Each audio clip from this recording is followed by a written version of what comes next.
This is TreppWire Week in Review for week ending October 15th. I'm Martha Kocher with Trepp, a data modeling and analytics firm for the CMBS commercial real estate and CLO markets. I'm with Manus Clancy, Senior Managing Director, and Joe McBride, Head of CRE Finance. This week, earnings season has kicked off with strong bank earnings, but there is concern over lingering inflation and getting the supply chain moving.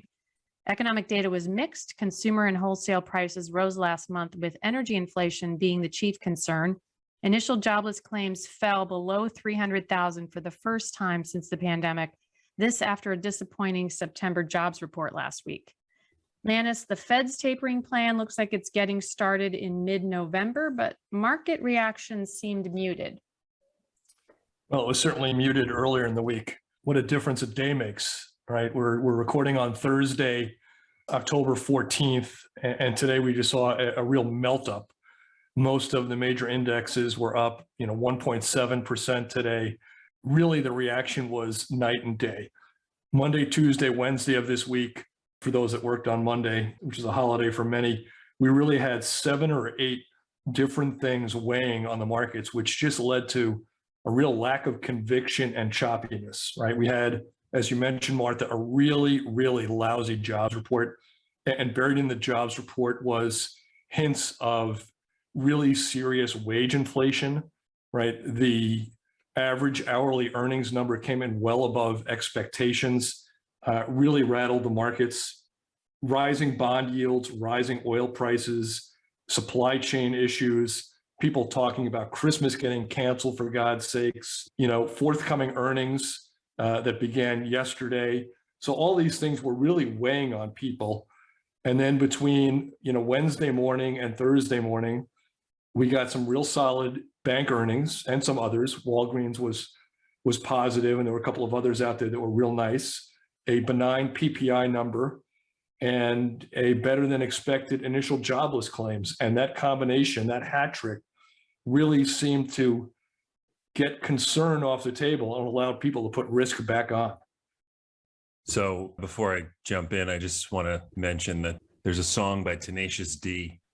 If anyone's familiar with that band, Jack Black, and the song is called "Dude, I Totally Missed You," and that's the theme of this podcast for me, Manus. We really missed you last week.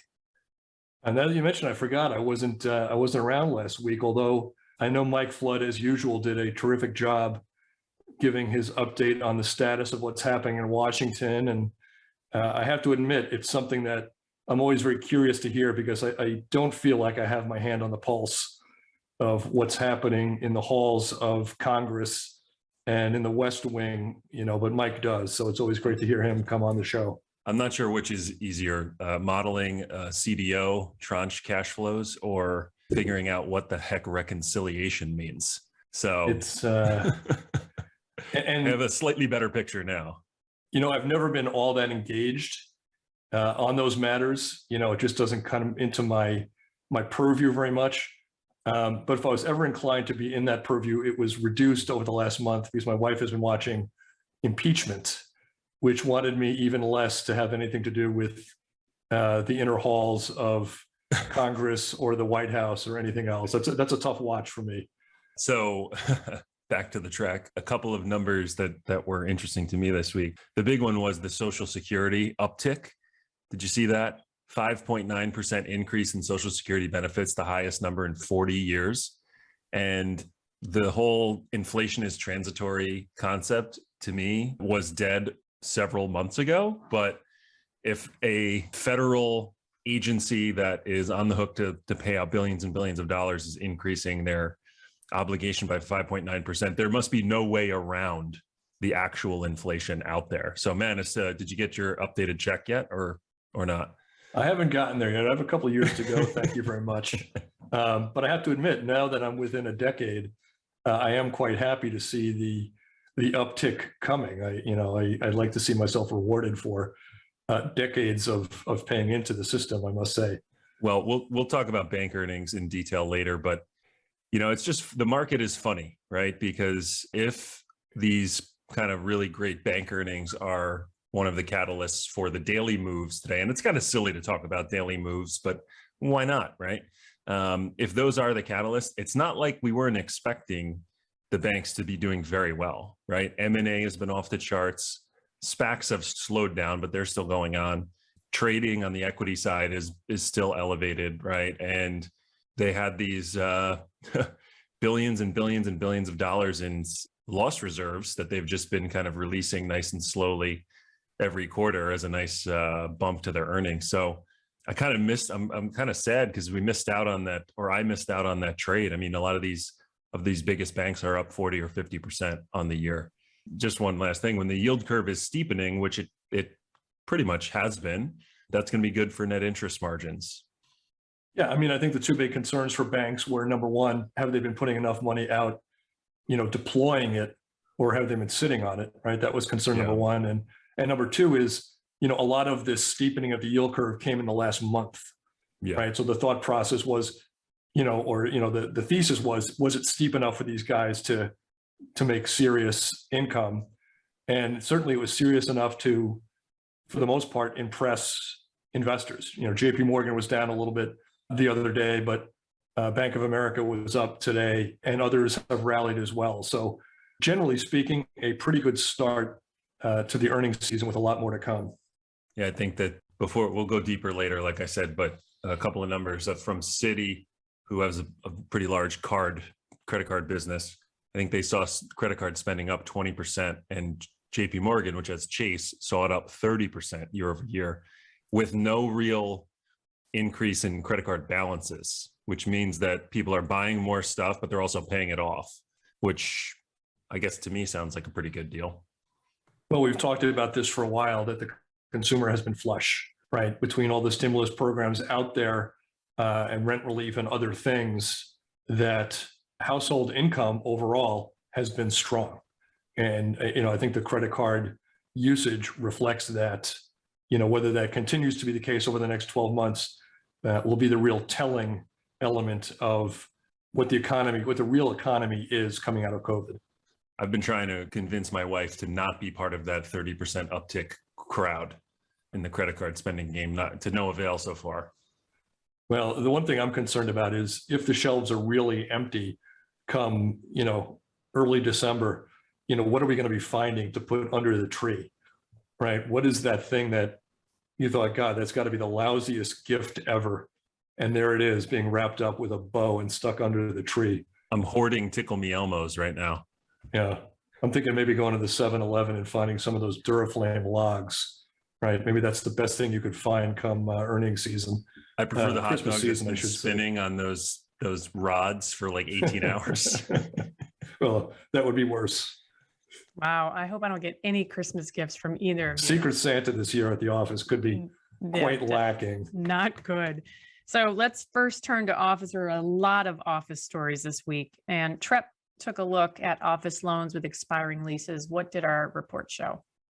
Yeah, so our colleague Max put this together with some help from the team, and we had spoken probably 2 weeks ago about, and we've spoken a lot about it over the last several months, but talked about, office. You really haven't seen big delinquencies or loan issues in the office space overall, but it is kind of one of the biggest areas of concern for the kind of more of the medium and long term. So we mentioned we should kind of look at this, right? And we should look at especially loans on office buildings that are maturing over the next couple of years that have kind of coinciding or near to maturity expirations of leases, right? So just you got to go download the report, right, to read the whole thing. But a couple of the numbers here. So about 36 billion in office loans in CMBS are maturing between now and the end of between now and September 2024.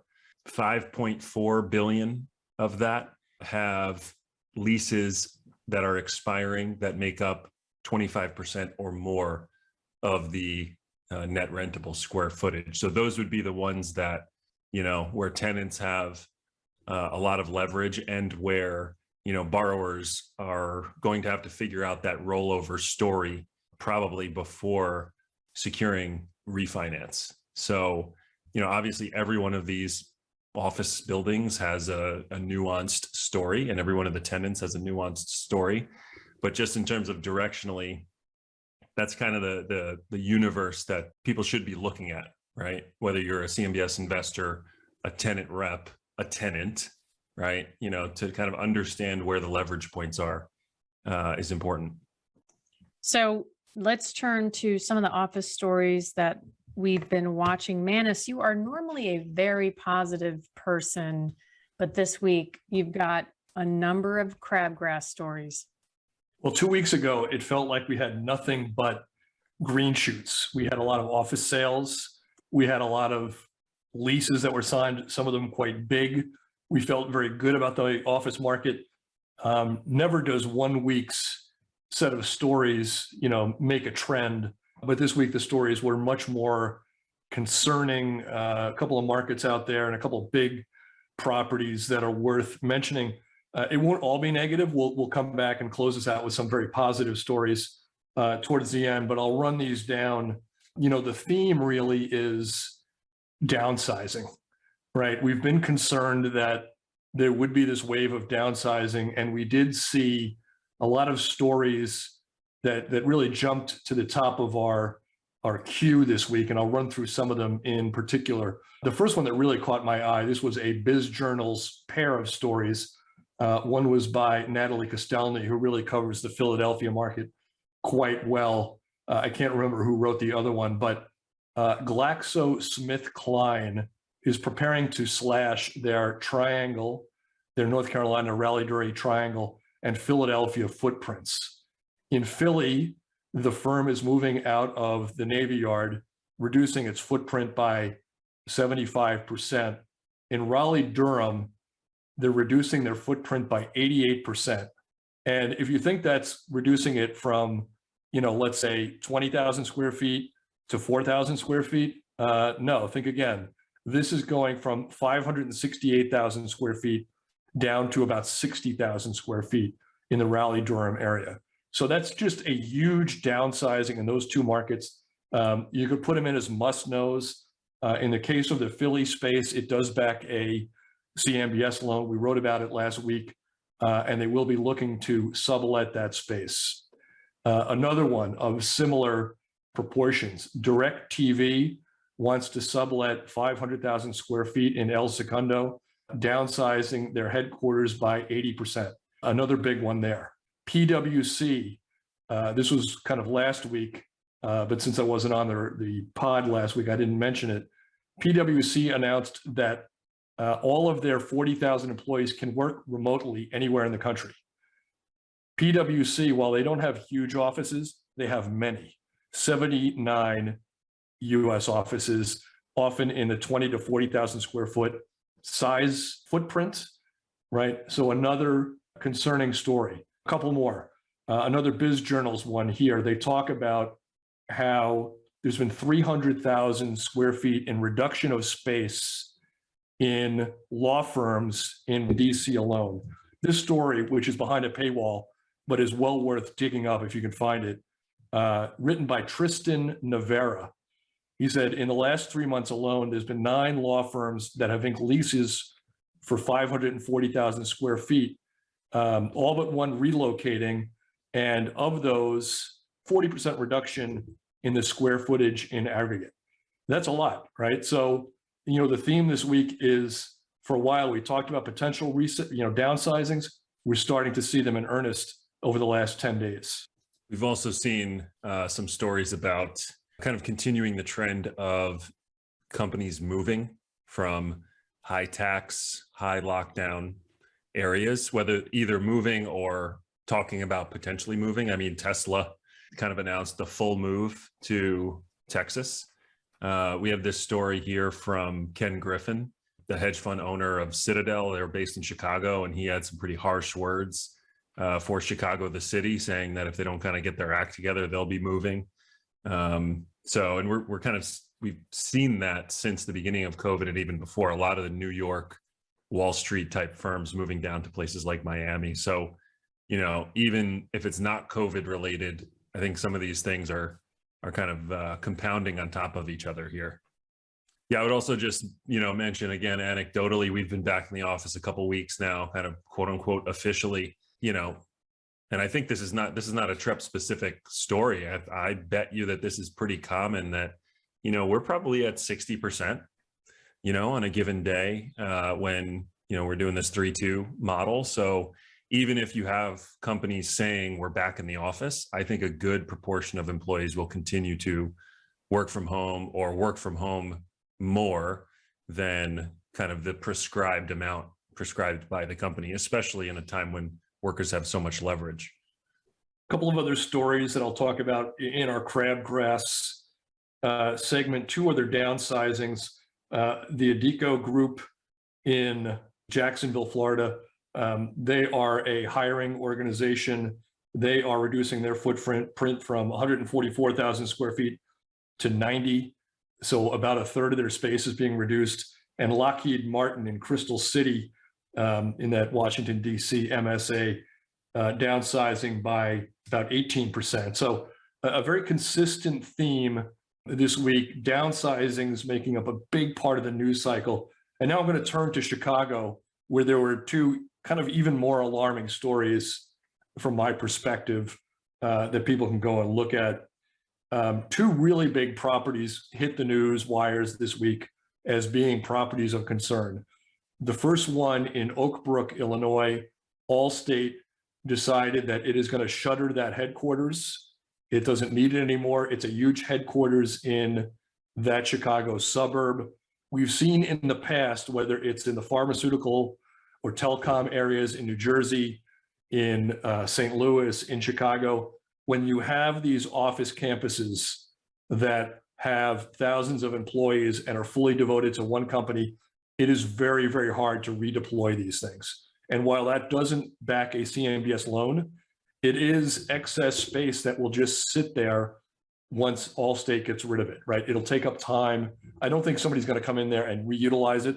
So it's not going to be one of those things that gravitates companies away from other parts of the Chicago MSA, but it is just a drag on the market, right? It is just becomes an eyesore over time. The second one is more of a concern, and that is, this comes from Reuters, that Boeing's Chicago headquarters has become a ghost town. This is different than Allstate. This can become a big drag on the market. The headquarters is a 36-floor, $200 million riverfront skyscraper, and Boeing is at the crossroads of a cost-cutting campaign, according to the article. And part of that campaign may mean giving up this particular building. That would be potentially a real drag on other people in that Chicago downtown riverfront area trying to lease space. So you could put that in the must-know category as well, that if you have space down in that area, that could be another huge parcel that comes available in the near future. So the news isn't all negative. There are some green shoots. And as Joe mentioned, we are back in the office. And according to Castle Systems, it tracks traffic in and out of offices, says that for the week of October 8th, a high of 36% of workers are back. So apparently it's a trend that people are at least headed back to the office, while maybe not at 100% at some critical mass. An incredibly slow trend. I think this was at like 25 or 24% several months ago. So it is trending upwards, but it is trending upwards at like 1 or 2% every week or two. And this number, the 36%, I'm pretty sure was for their top 10 city index, which obviously includes, New York, San Fran, Chicago, the cities that are still somewhat locked down. Well, lest I be completely negative on the trends this week, there were a couple of really nice signings and sales that I could point to, so that people don't cut from the podcast to the $2 chuck right away if they're in the office market. In the leasing side, we talked about DC before. One of the big leases is Gibson Dunn, the law firm, signed $164K to kick off a downtown DC project that came from BizNow, a big new lease to get a Skanska project going. Atlanta is absolutely on fire. 100,000 square foot lease in Midtown's Pershing Park Plaza for law firm Swift Curry McGee in Hires. They are upsizing by about 11%. They are taking over space that had been previously vacated by a different law firm, Jones Day. So great news there. In addition, Cisco signed on for space for 700 new workers. They're investing $41 million in a new headquarters down there. Atlanta is just on fire, right? Those two leases this week, in the past couple of months, Microsoft, Visa, and others. Just when you think Atlanta can't get more developed, another couple of big leases for that really booming city. Yeah, I think another story that Martha put on the outline here that was worthwhile is it's not really a tale of two cities, although that is true, right? A tale of the Northeast and the Midwest and the Northwest versus the South right now. The South kind of doing really well, on fire. There's also this same story in terms of office buildings within markets themselves, especially in New York. This was a Financial Times article, and we've spoken about this before, that the newer Class A, shiny, sparkly office buildings are doing pretty well, and they're attracting the big tech tenants and leasing up big swaths of space and things like that. Whereas the kind of 1950s B's and C's type office buildings are having a little bit more trouble. This story in Financial Times, they were talking about One Vanderbilt, which is that big giant office building they built right next to Grand Central. Actually, like kind of during the pandemic. I remember when we went home from I was going to say school, when we went home from work in March 2020, that thing was like, a hole in the ground or a couple floors. And then when we came back to the office, it was fully built. But it's got all of the bells and whistles, right? It's brand new. It's got all the green energy stuff. I'm sure it's got the best technology, those types of things, right next to Grand Central. So one of the quotes in here was, I think it's the CEO of SL Green that put that building together, saying, I wish I had 20 more floors, because if I did, we could lease them, right? It's just, you're going to have to do asset by asset views on this type of stuff. But the thing is, there are a lot more of those B's and C's out there than there are these beautiful, giant Class A, brand new built skyscrapers, Yeah, I mean, SL Green just really killed it with that development, right? Coming out of COVID, leasing it up at premium prices, just a tremendous level of execution there.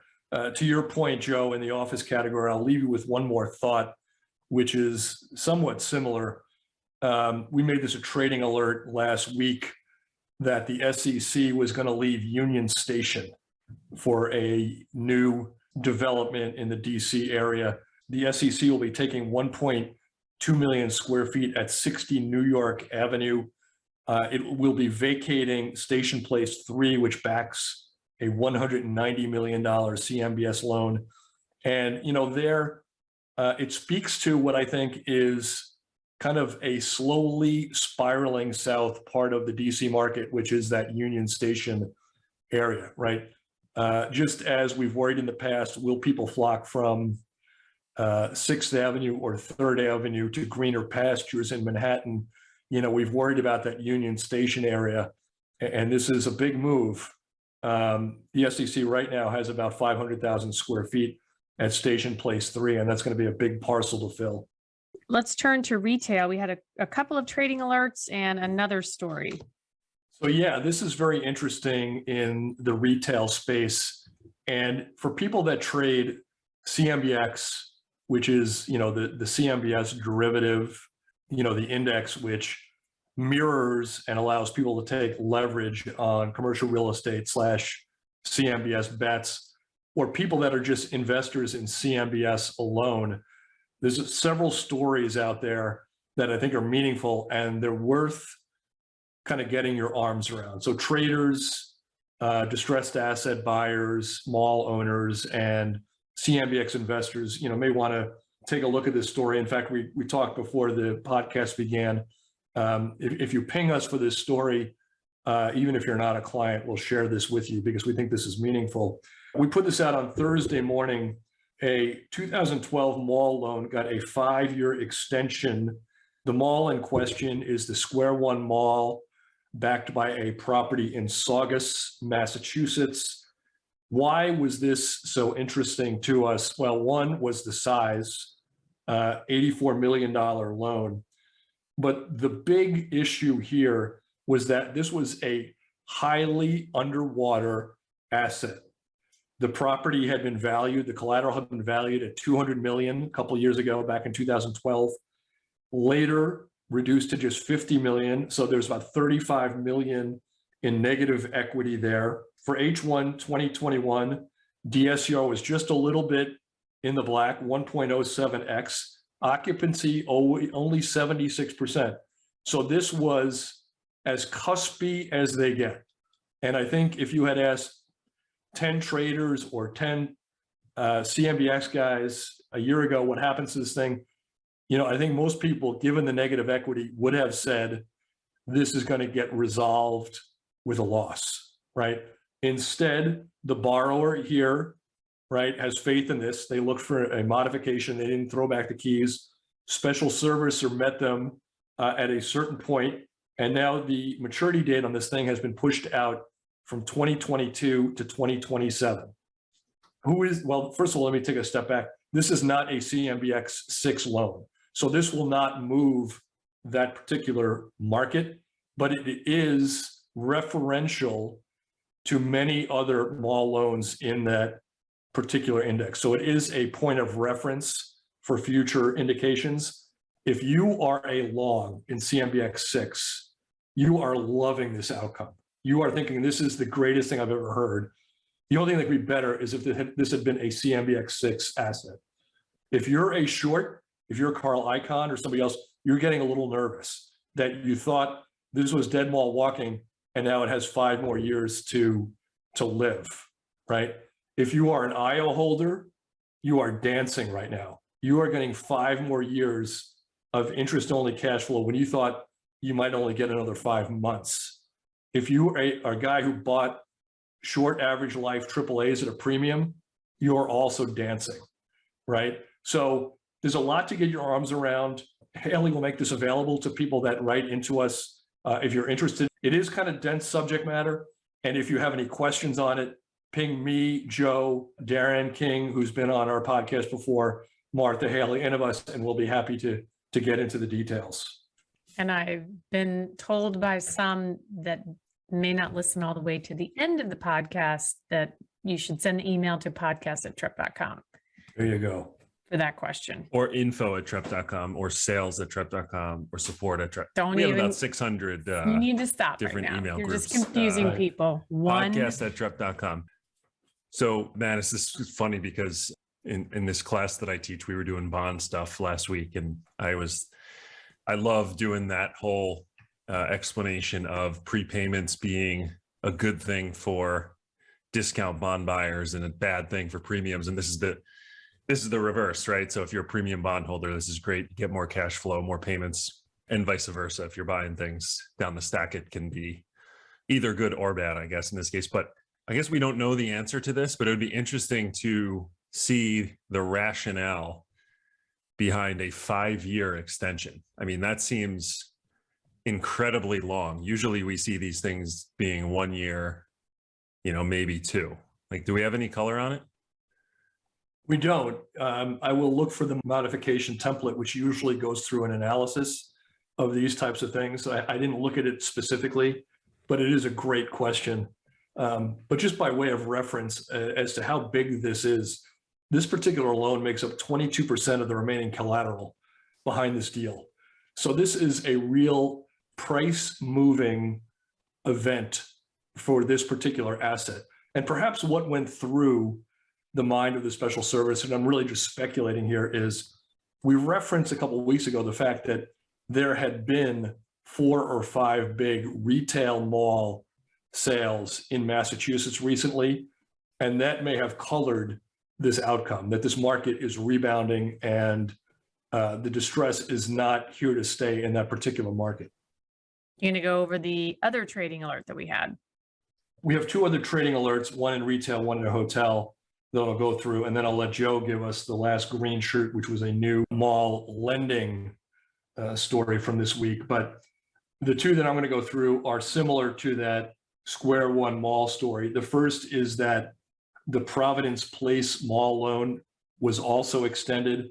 This is a $255 million loan that backs a 2011 deal. It makes up the dominant amount of the collateral that is left behind that deal. It's an interesting loan. The loan is made up of a fairly small senior piece and then several slices of mezz. The loan itself was extended for 12 months, but it can be extended for another 2 years if certain debt yield targets are met.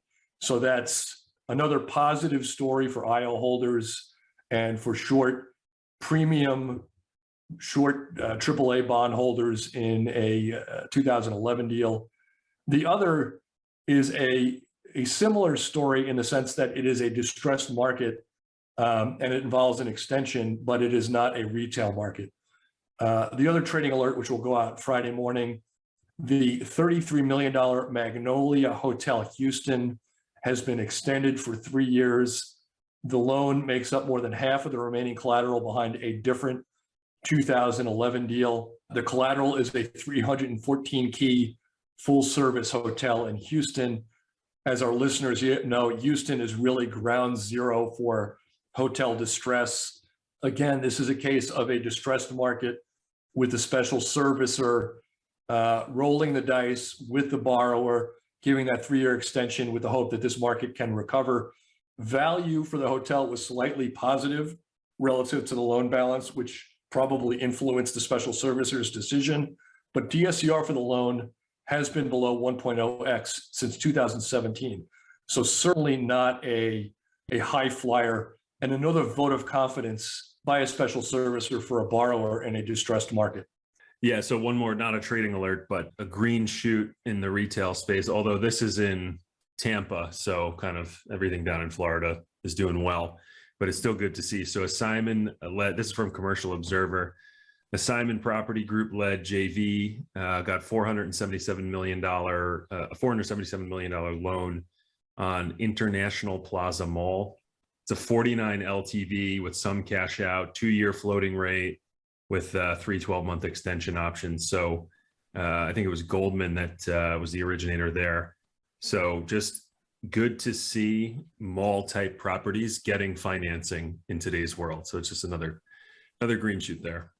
Yeah, we talked about the Atlanta market being on fire. I would say that Tampa isn't quite as hot as Atlanta is right now, but it has been attracting a lot of new business. Recently, it's been kind of pretty close second to what we're seeing in Atlanta, right up there with Austin and the Dallas MSA in terms of attracting new businesses. So not a real surprise that that mall can get refinanced. I think the highlight out of it, and by the way, that was a 3.6 DSCR and 99% occupancy on 49 LTV for those who are looking at comparables. But the nice takeaway here is that unlike some other deals that we saw recently, the borrowers were able to take out a little bit of cash, right? It wasn't just a refinancing alone. There was a little positive equity there. So another green shoot in a somewhat dicey crabgrass full podcast by us today. I feel like, Manus, after our last episode, when you were so positive, I can just imagine signing off and you going and sitting down on the couch and about 10 minutes later saying, that was way too positive. And then just going for the next 2 weeks, just finding all the negative stories you can find. Well, I've said it before, my own personal cup runneth over, and I'm positive by nature, and I'm really happy, much happier reporting positive stories than crabgrass, right? I'm much more Reader's Digest than the front page of the New York Post. I still can't believe that you've coined a term and we continue to use it. Crabgrass. Crabgrass. Well, years ago, I got quoted in the Times. We say it as if it's like a real thing. It's now become a thing. Something that you made up on the spot because green shoots is a real thing. So you're like, green shoots, or what's the other thing? Crabgrass. Crabgrass. So now it's, it's become a commercial, it's in the CRE lexicon. Well, years ago, this one didn't really stick, but I was quoted in the Times as saying a CMBS loan got Boscoved. Boscoved was the major tenant.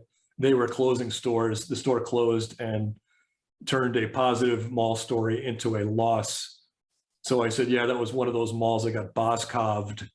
And that appeared in all the news that's fit to print. The paper I of remember record, that story. I can actually picture it in my mind in the good, bad, and the ugly from that year.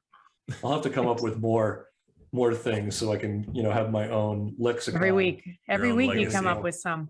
So speaking of green shoots, we talked at the top of the pod about bank earnings and that banks with their earning reports essentially had some very positive performance, but there's news behind the headlines. So Joe, take us behind the headlines of what really went on.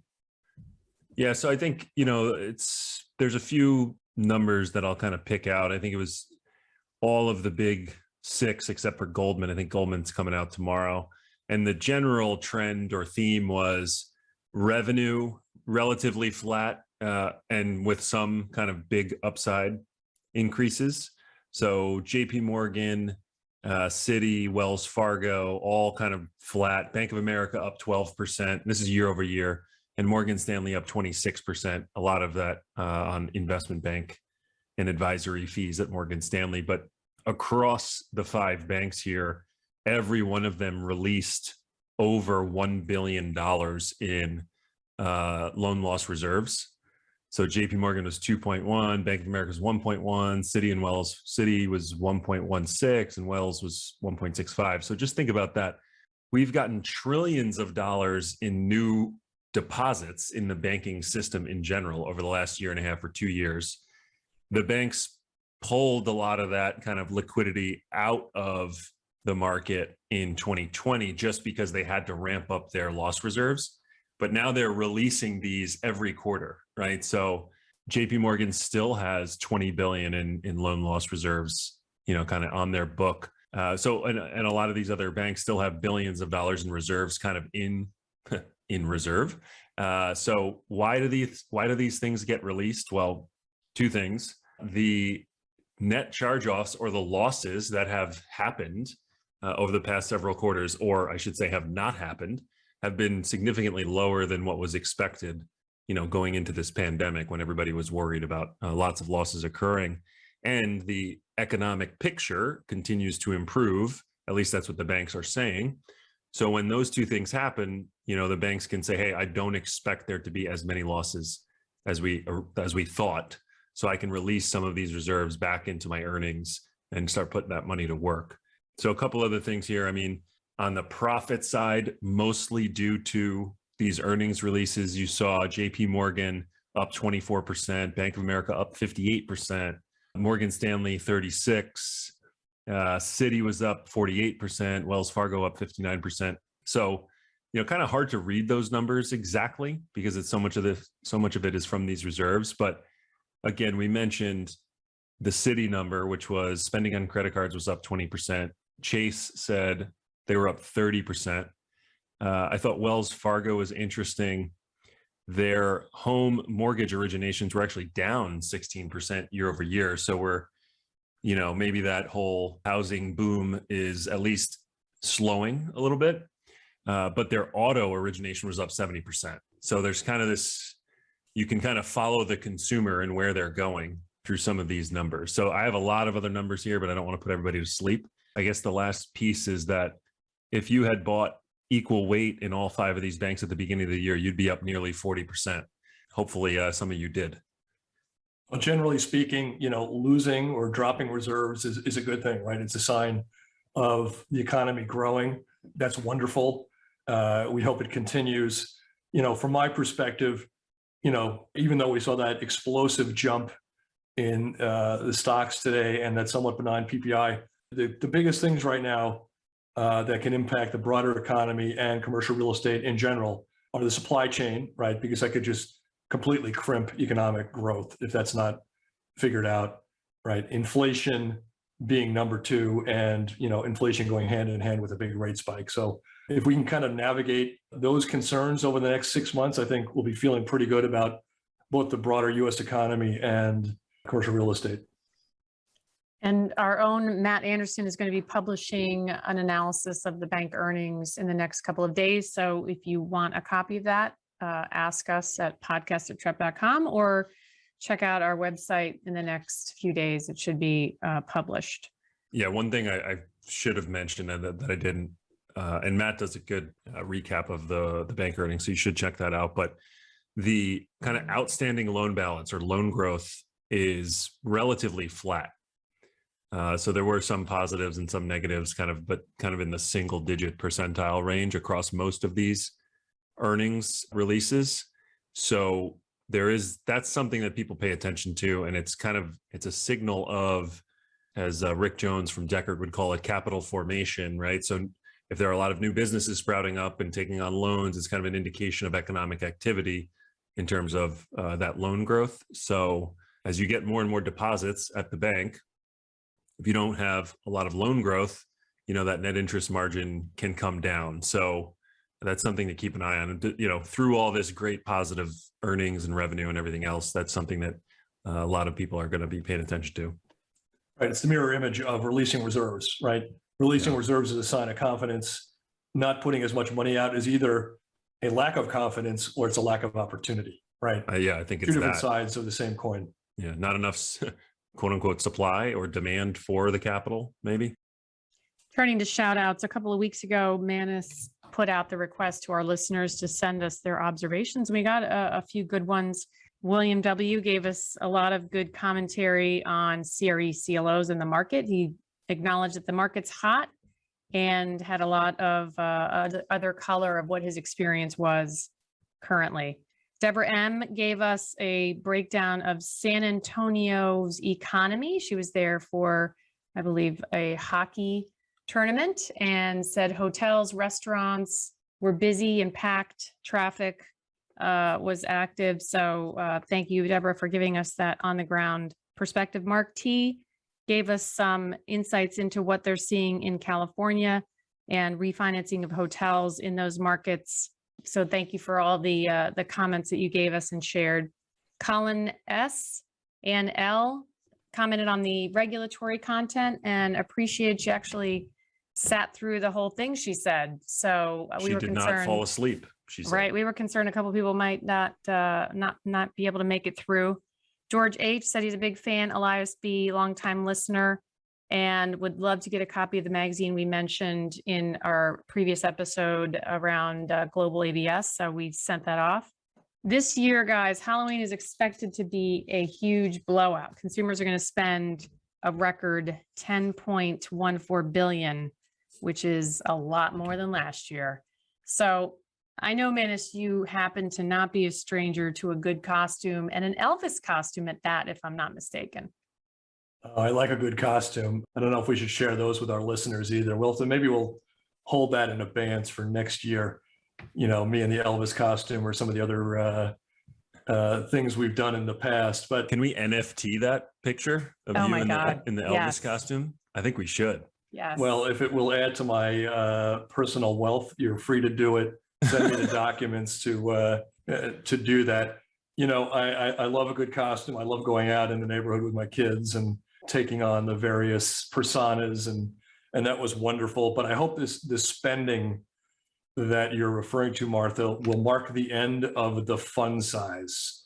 Back in the day, you could usually count on the 3-inch, Reese's, or the 3-inch Kit Kat, or the Almond Joy, which personally is my favorite. I love the Almond Joy. Ugh, but I love it. Gross. I'm a big Almond Joy fan. What are you talking about? But over time, we got that fun size, which was, the size of like your thumbnail, right? I mean, when was that okay? When did that become permissible?